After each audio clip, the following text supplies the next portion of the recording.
It's Friday. This means Media Day. Every Friday, FunkyPod, MediaCast. This is MediaCast number 2, and there are a few things we definitely have to talk about.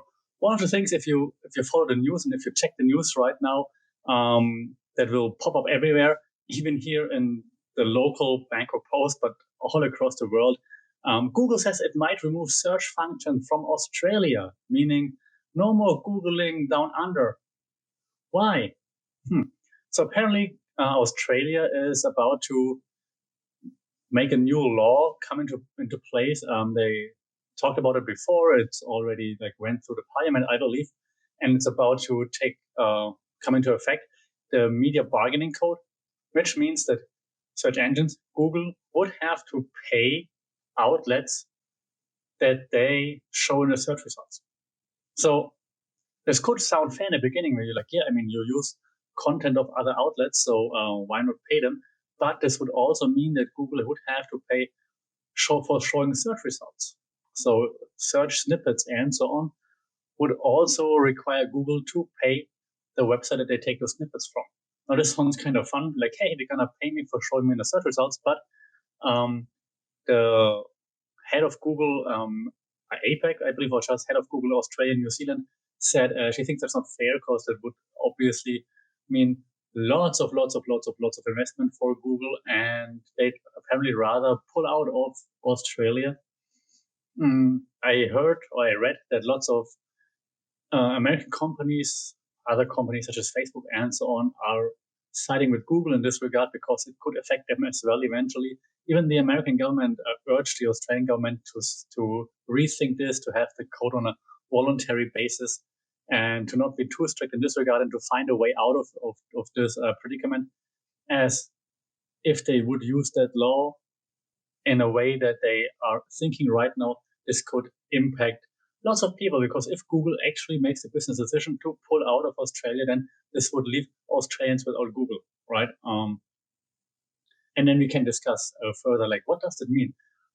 Do we really rely on Google that much? Wouldn't it be nice to have a world without Google sometimes? And yes, it would, but then who's next? Will you then just use the Bing search, but doesn't have Bing to adhere to the same laws? And will Bing pull out as well? So then what are we doing? Search engines. Will there be an Australian-only search engine that is allowed to access Australian content, for example, a World Wide Web, Australian webmate? Yeah, so it's a very interesting development. I don't think it gets enough coverage because this could be a precedent for what could happen in other countries as well. I find that very, very interesting, and I'm curious to hear what you think about that. Personally, what I think is that eventually they will find a way around it. Of course, money talks.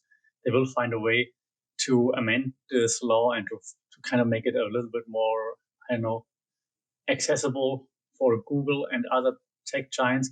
But I found it very interesting that the Australian Prime Minister, please don't hate me if this was now the wrong job description, but I think it was the Australian PM who said, we make laws for Australians and for companies that want to work in Australia. And if you want to work in Australia, you have to adhere to those laws.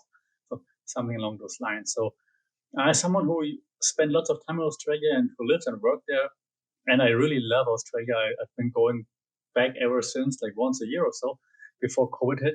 So I left lots of money there, and I have friends there, and I like it, and it's still my favorite place in my heart.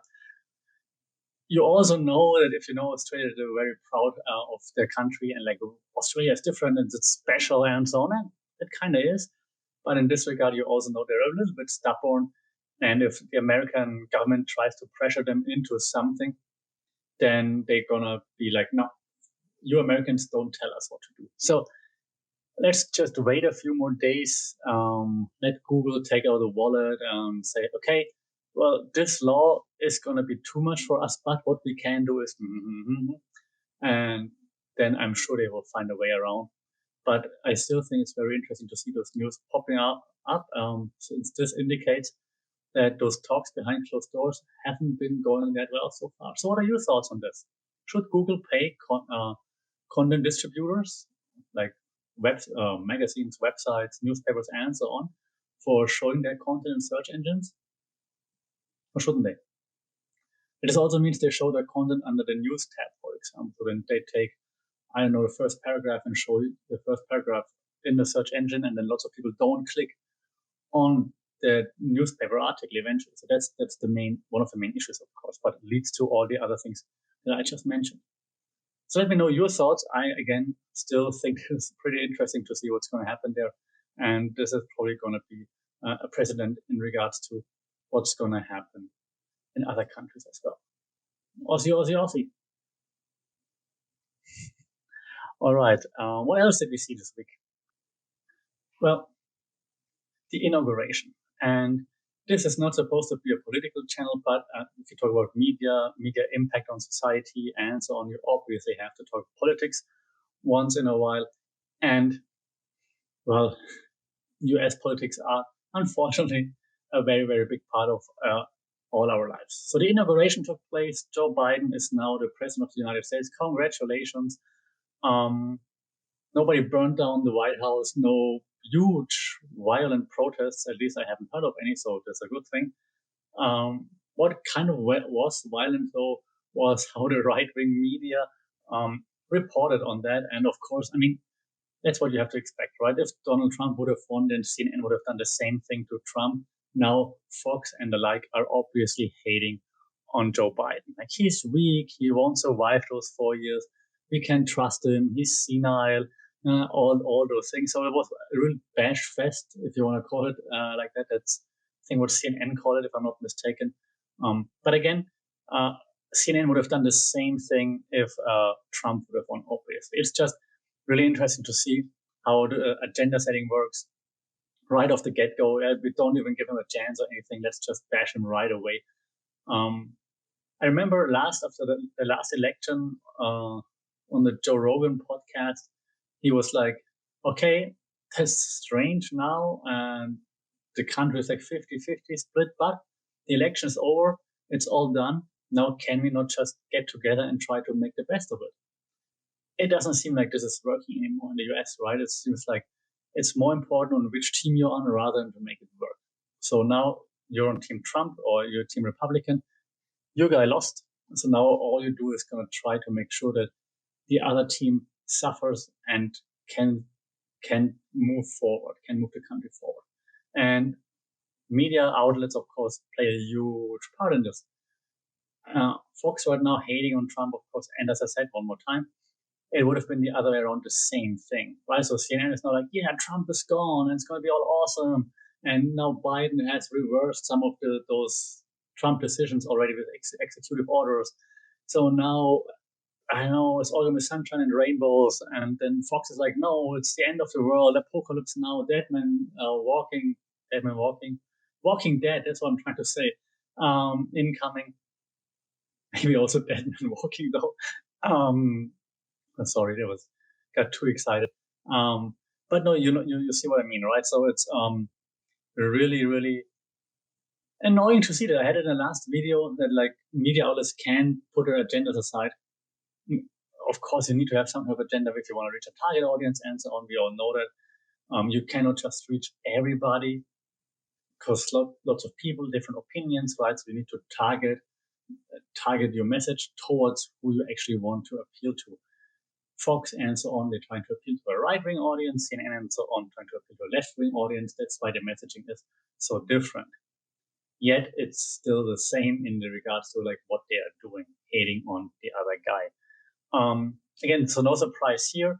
What was kind of funny though, during the inauguration, there was it Bernie once again went viral. The Bernie memes just keep flying around. My favorite one is on my IG right now at AJ Sasha. If you want to check it out, was Bernie in the chair in the Fresh Prince of Bel-Air intro, which is just fun. Yeah, so that was fun. At least Bernie made the best of it and became a famous meme during the inauguration again. Other than that, congratulations, Mr. Biden and to Kamala Harris. I am neither left nor right, so I'm not taking any position, but I do hope that things can move forward somehow now over there in the US, because quite frankly, like when I grew up, like America was like the land of the free, right? It was like the land that you look up to, the number one in the world. And right now, It's not the case anymore. I'm the only thing why we care is just because all the news and all the media that comes out of the US, we're not caring about it because we're so impressed or by the US, or we're like, oh my god, it's the number one country. It's so cool. We want to be like them. No, it's like by default, the US has the most entertainment output, so that's why we listen to the music and watch the videos and all like Facebook and so on. They are from the US, but that's just because of those platforms. It's not because we are all big US fans like we used to be back then. So maybe there's something to think about, and maybe it's also something that the media outlets should think about. You guys in the media change the way the world sees and perceives the US. Congratulations. Another news that I found interesting that you might not have heard, because it's not like that earth shattering, but we saw that there's a new media conglomerate being formed. They call it Digital Media Disruption, called TASH. So TASH, this is the way I pronounce it, is there to create digital media disruption by bringing together Musical.ly, TikTok, Triller, and MoviePass. So that's kind of an interesting move. I'm going to leave it at this in a second because I simply assume not too many people are that familiar with all of those. I mean, you know TikTok, I guess. Maybe you know Triller.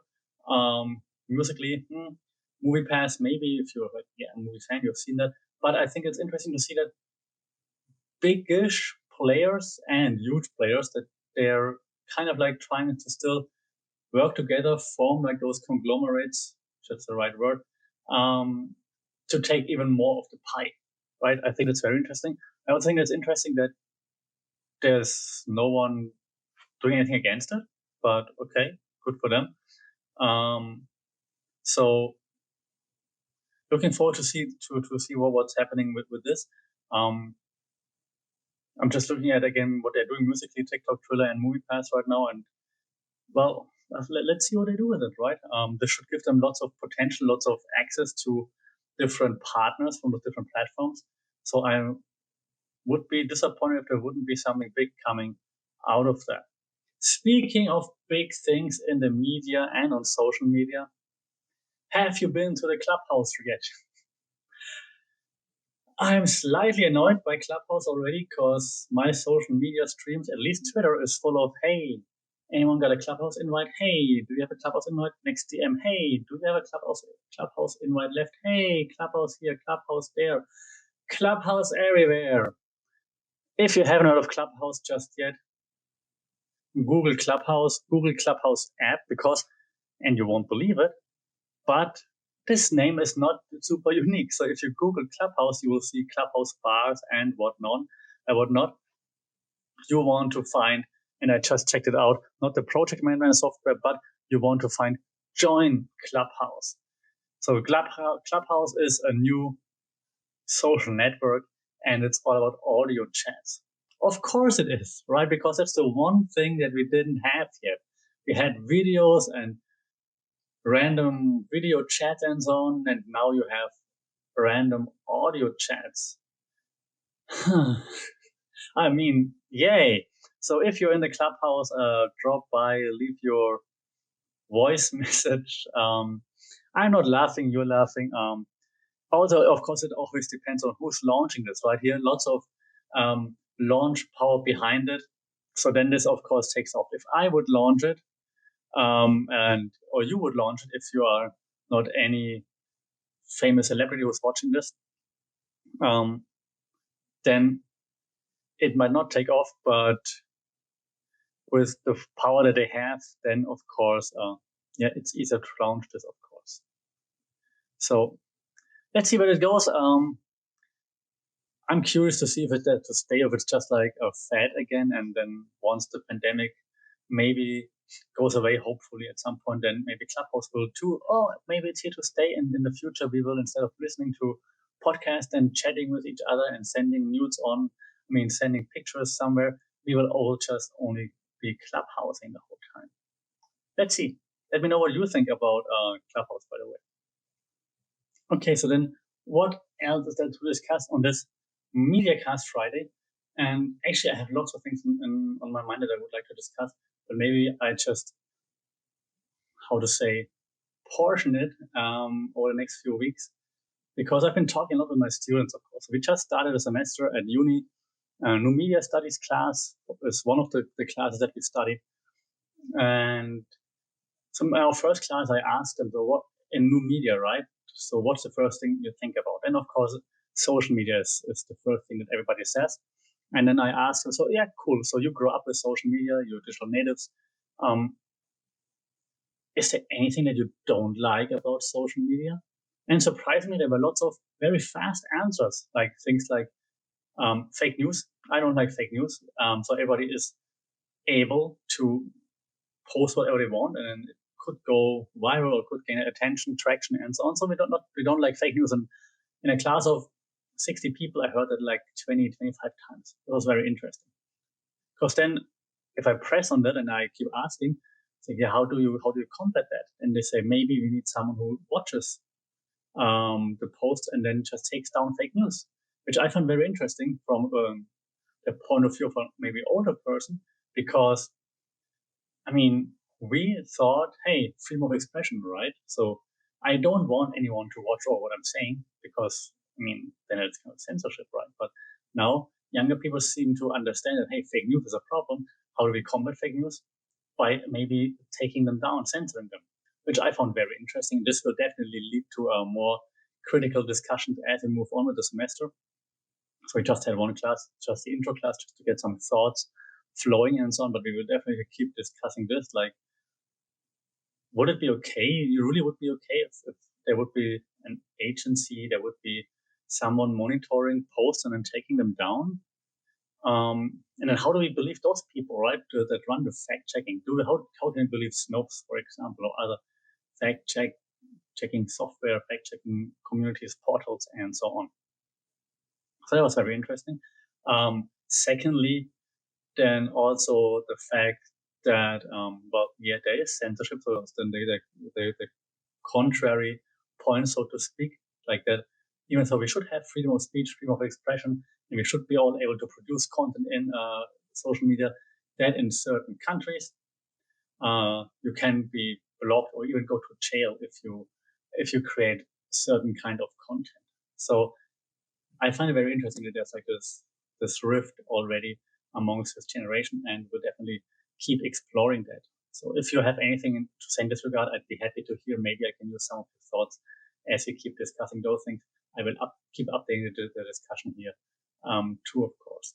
A few other points that were mentioned when I asked this question were that the beauty privilege is a big topic out there right now, which I found very interesting, and I found it very positive that the students, like they are 20 years old, are aware of it, or even like younger, like 18 to 20. So I found it very nice that they are aware of this. So good job here.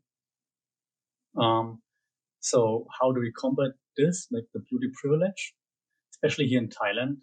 Southeast Asia per se, I think, or Asia is a hot spot for this, because this is like influencers, pre-influencers still work so well here. So this was a nice, good point that was made there. Influencers per se were seen very critically, so I appreciate that as well. And we will discuss this also in detail in regards to why do we follow influencers? Why do they still have some power over our lives? Um, what can we do besides just ignoring them? Will they go away? Will they keep growing? What's about those micro influencers and so on? So those are all the things I discuss in class. And once I discuss it in class, I will sum up what I had learned from my students. So of course it's a learning in both ways, right? So I will then discuss things on here as well after class, though. So I'm not taking anything away from that. So I think those are the most biggest points of criticism in regards to social media from the students in the first class. Again, I found it very inspirational that students are thinking very critical in this regard. So I'm very much looking forward to the semester now, even though the semester is online, which makes discussions a little bit harder, but still it's going to be fun. So I can't wait to actually start critically or discuss those things critically.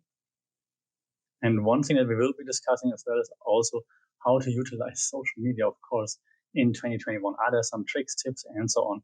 But this also will go live here on the channel once we actually discuss it. Okay, so then just a few more quick pointers that I have been asked during this week's class and also that I discussed online. So even though I didn't want to answer this question because we had our first class and I didn't want to give it away, but some students asked, what do you think, what are some of the social media trends that we should be looking out for this year? And I mean, it's always hard to say, right? So then, because all of a sudden there's Clubhouse coming out, you're like, oh, yeah, check Clubhouse. But there's still a few trends that I think are not going anywhere or are even taking off even more this year. I still think, but maybe it's because I'm old, I still find memes hilarious. So I still think that memes are gonna still be around, like what we saw now at the inauguration with Bernie, for example. So things like this will still stick around because it's just easy to share, easy to digest, right? Social media videos, like videos have been growing ever since, like over the past few years, since data is not an issue anymore. This will continue. It's still in lockdown in certain areas. Pandemic is still there everywhere. Videos will continue. So there's no way around it. Yeah, so do create videos. Check out how Andrew Schulz is doing it. Just turn your video real quick. So do those things. Video will not go anywhere. I also do think that niche platforms are there to stay and have I don't know, the power to change things, like TikTok, like maybe now Clubhouse. I don't think it's all gonna it will all end up on Facebook or YouTube. I think those niche platforms dedicated towards like one thing can make a splash and will make a splash this year, especially if we get locked down again, and then we will have even more time to spend online.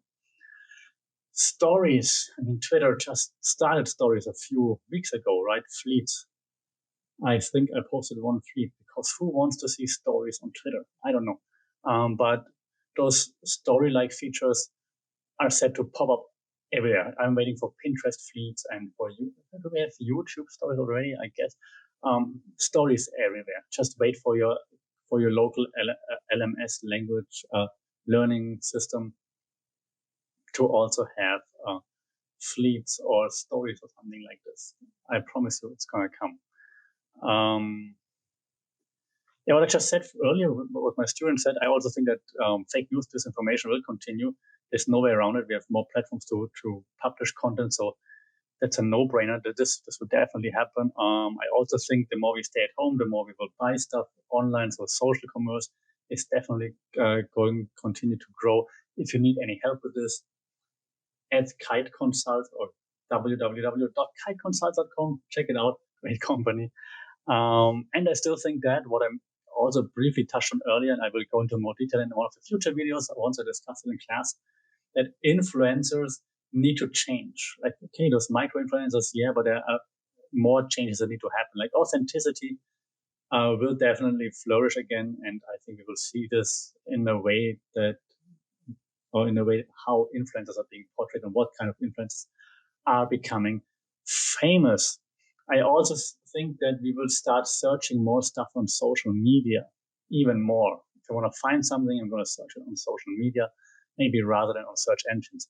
Always depends on what we're searching for. More on this also in a different video, because I don't want to take it away, but usually if you look for experiences, you use one kind of search engine. If you look for something as information and so on, then use a different search engine. But more on this in a future video. Lastly, maybe, messaging, right? Messaging is going to also increase even more, I believe. Signal, Telegram, and so on, they just saw a huge influx. Signal even went down because there's so many people signed up. So, yeah, I guess we will see more here in this regard as well. And, yeah, looking forward to seeing maybe even some new local alternatives there to Signal and Telegram and so on. What are your opinions? Leave them down below. Again, there will be a video discussing future trends and so on in more detail as soon as I talk about this in my class. And last but not least, the discussion continues. Social media, Facebook, Twitter, Internet, whatnot, are they in the need to protect us? Is it their duty to protect us from fake news? Who decides what is fake news? And should we trust them to protect us? Or should social media just be a platform where everyone can say whatever they want and we decide for ourselves? But then can everybody decide for themselves is another question, right? So this conversation continues. This continues in front of parliaments all across the world, like representatives from Facebook, Google, and so on. They always talk to politicians right now. You can see the news all the time. So this is not going anywhere. And no one has a solution for this, right? Twitter and Facebook say, yeah, we're looking into it and so on. But still, there's no solution to it. So I'm wondering and I'm asking you, and then in I think a week from now, because then we'll have discussed it in class, in a week from now, we can hopefully discuss this in more detail and I can add my actual thoughts on like how to fix this problem. Because of course the German has the answer. But first I would like to have some of your thoughts down here, and then I hopefully next week after my class, I can add some of my thoughts and some of the thoughts of my students to see if we can find a way forward, away from fighting each other, hating on each other, and just not trusting anyone anymore. Okay, so let me know what you think. That's the media cast for this week. 30 minutes or so. I try to keep it that way so it's not too much. Enjoy your weekend, and I'm very much looking forward to reading your comments or maybe hearing them on Clubhouse. See you next week.